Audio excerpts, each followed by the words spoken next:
Welcome to a chapter reading of Phoenix Insurgent, written by Bolshevik Muppet 99 and narrated by Elethiomel. Please consider supporting the original author. Thanks for tuning in and enjoy. Chapter 1.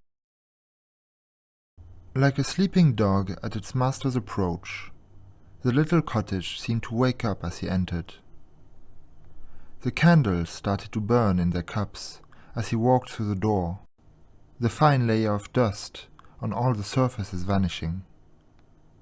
The vines that he had carefully trellised up an entire wall seemed to grow brighter with his presence. The small flowers amongst the creepers suddenly becoming vibrant and vivid.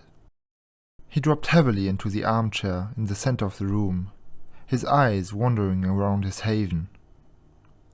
It was a simple place, nothing more than a sitting room, a bedroom and a bathroom, located in a lovely meadow in the British countryside. The only furniture in the sitting room, besides his armchair, was a small table and a bookshelf and cupboard.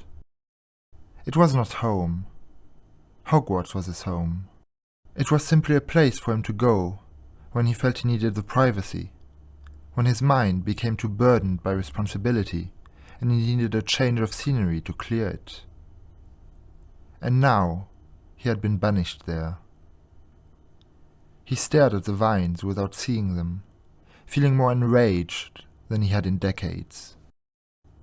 "They think to arrest me," he muttered, one of the glass candle holders exploding and punctuating his words with a pop. Once upon a time, cities would have been laid to waste if a wizard of his power had been offered such an insult. He could not even blame Harry for his brash foolishness. That was who the boy was. Had he been any different, Albus wouldn't care for him quite as much as he did. No, Harry had been foolish, but he was blameless.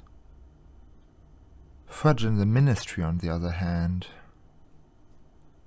The vines began to shrivel up under his gaze. He took a deep breath, closing his eyes and thinking of nothing in particular. When he opened them again, a few minutes later, the burning rage was still there. The elder wand vibrated gently in his hand, begging to be used. The chair creaked as he rocked, making an eerie and somehow fitting harmony to Fawkes' song. "I chose to lead by example," he whispered. "I chose to use careful and logical discussions to make a difference. I did not force them to make the right choices." He breathed deeply, whispering, as he often did in such times, the reasons for his decision. "Greater intelligence does not make my moral compass unflawed. Power corrupts. If I force them to do good, they will merely rebel or abandon my orders once I am dead. They should not be making the right choice because Albus Dumbledore tells them to." "Is it not better for them to at least be making the right choice, regardless of their motivations?" He ignored the once siren song, brushing it aside as neatly as he had the dying leaves before him. "I could have taken complete control. I chose not to. Corruption is human nature.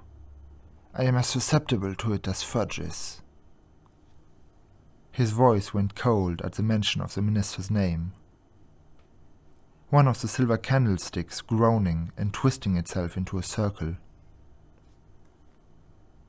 "Have I not demonstrated, time and time again, that I have no interest in his position?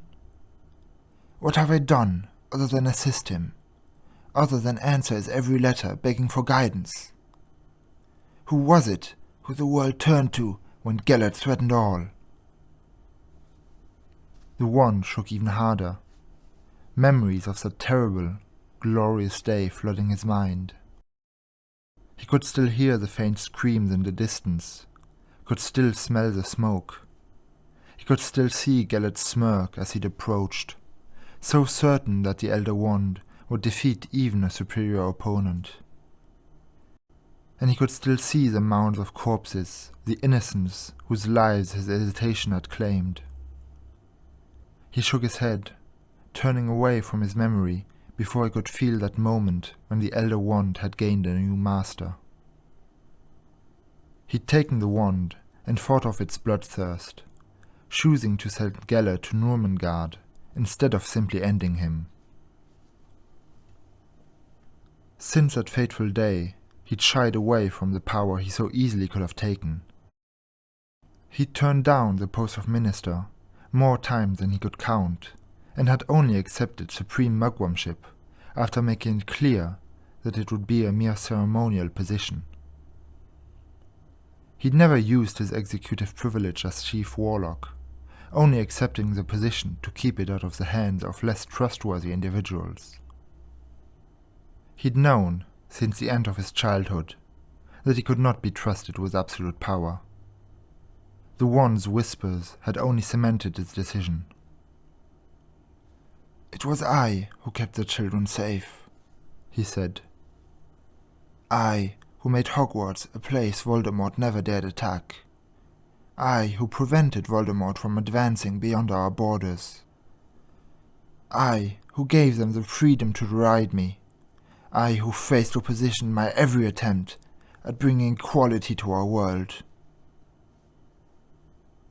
He'd worked within the system, never once simply forcing the incompetent to bend to his will, no matter how infuriating their stupidity had been. The closest he'd come had been his attempts at changing the werewolf laws, and even there he had eventually allowed the wheels of bureaucracy to turn, allowed it to go to a public vote, where it had been shot down.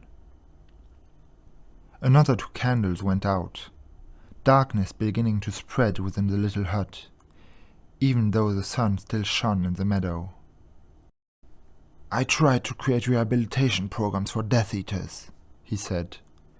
"I pushed to remove the Dementors from Azkaban, and still they despise me. Still they mistake my kindness for weakness." The final 2 candles flickered, casting long shadows that crept across the dirt floor.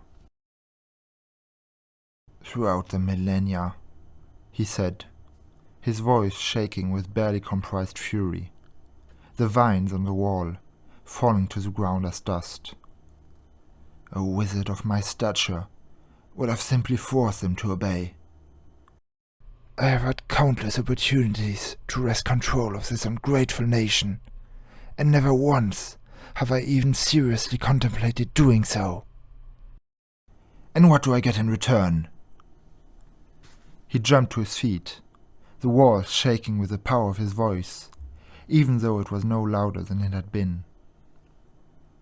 "Cast out of my home!" he snarled. "Derided and ignored, even as I seek to save them. Hated and branded an insane criminal."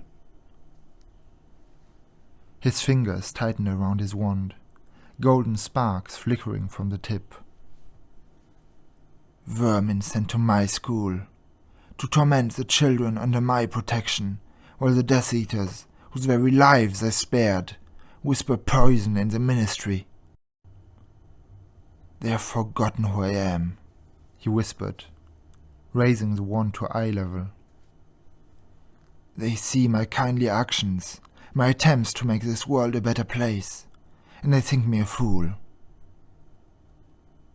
All I have ever wanted was to help them make the right decisions. All I have ever wanted was to brighten up all our lives." "Your methods have failed. They will not listen to reason. They are like infants, like animals, who understand nothing but force. It is time to try something different." He stared at the wand, remembering the piles of bodies in Gellert's wake, the millions of deaths his opposition to seeking power had caused. "Greater intelligence does not make my moral compass unflawed. Power corrupts. If I force them to do good, they will merely rebel or abandon my orders once I am dead. They should not be making the right choice because Albus Dumbledore tells them to." Comfortable excuses to keep from doing what is necessary. Comforting lies to sway your hand from action. You could do it. You could change the world. You could end the war. You could end the corruption and incompetence that so plagued this nation. You could usher in a new era of enlightenment. The wand seemed to fill up the world, the promises of power that would be his for the taking, the joyous possibilities of the change he could bring. It wouldn't be right. That choice is not mine to make. It shouldn't be. When no one else is making it, the choice is yours. You are the only one who can do it. All your dreams can come true. You just have to make them happen. He closed his eyes, seeing Harry's face in his mind, the loneliness and fear, the heartache and worry, all inspired by the Ministry's careful treatment of him, all done to destroy a child he cared for.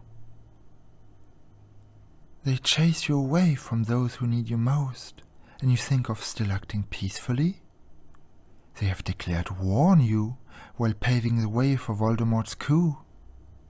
They will destroy everything you have worked so hard to accomplish, and set wizarding Britain back hundreds of years. If you allow it.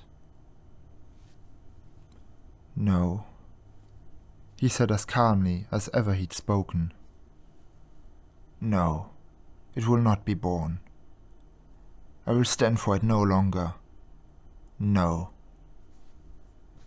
He stared at the now barren wall, the path before him clearer than it had been for decades. But I cannot do it alone. The Ministry would be difficult enough at the best of times, as would be Voldemort. He dropped back onto his armchair, possibilities flickering through his mind at lightning speed. The Order were already near the end of their rope. They were few in number, and though they were brave and loyal, actually declaring war on the Ministry might prove beyond their capabilities. Besides, most of them would surely prove far more useful if their connections to him remained unknown. And most of them would not manage combat, not against the Ministry's forces. Alastor, perhaps, he mused. He could certainly survive a fight. He also does not have the familial bonds so many of the others do. Yes, he could do well, but...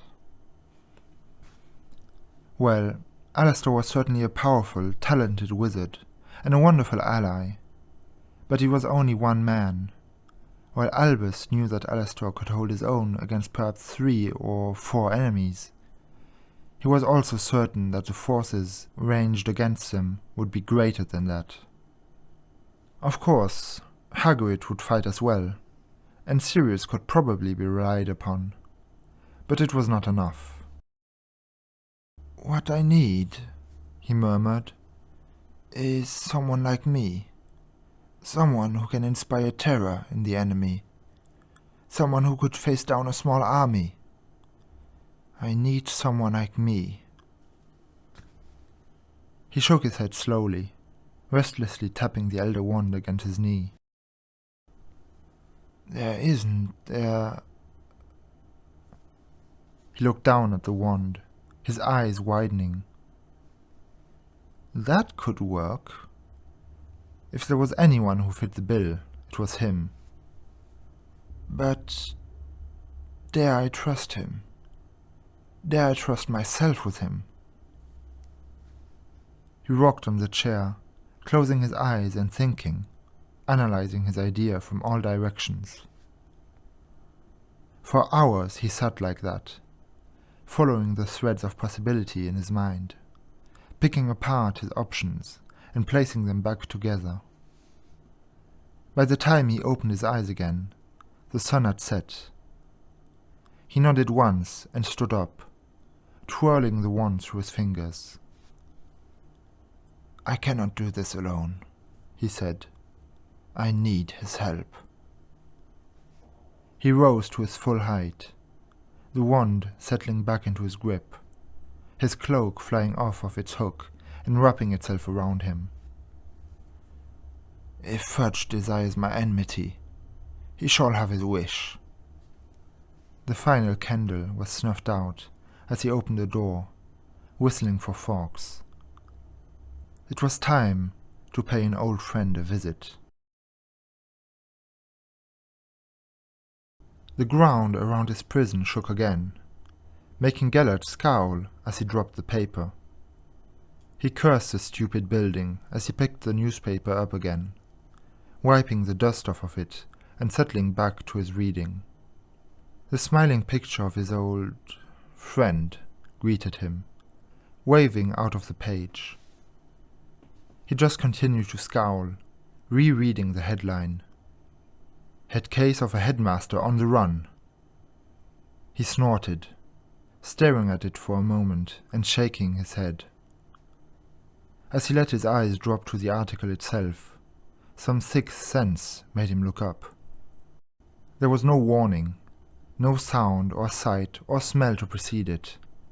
His cell's wall simply exploded, the flying stones and bits of cement coming within an inch of his face before veering away. Albus Dumbledore walked into Gellert's cell, stepping off of empty air as if there had been a solid platform. Gellert's knees went weak as he took in Dumbledore's appearance. Dumbledore radiated might, the lines on his face exuding power and skill. Old though he was, his body showed no signs of the weakness that had begun to attack Gellert. He looked like nothing if not a warrior of legend, the setting of his jaw promising pain to any who dared interfere with his mission.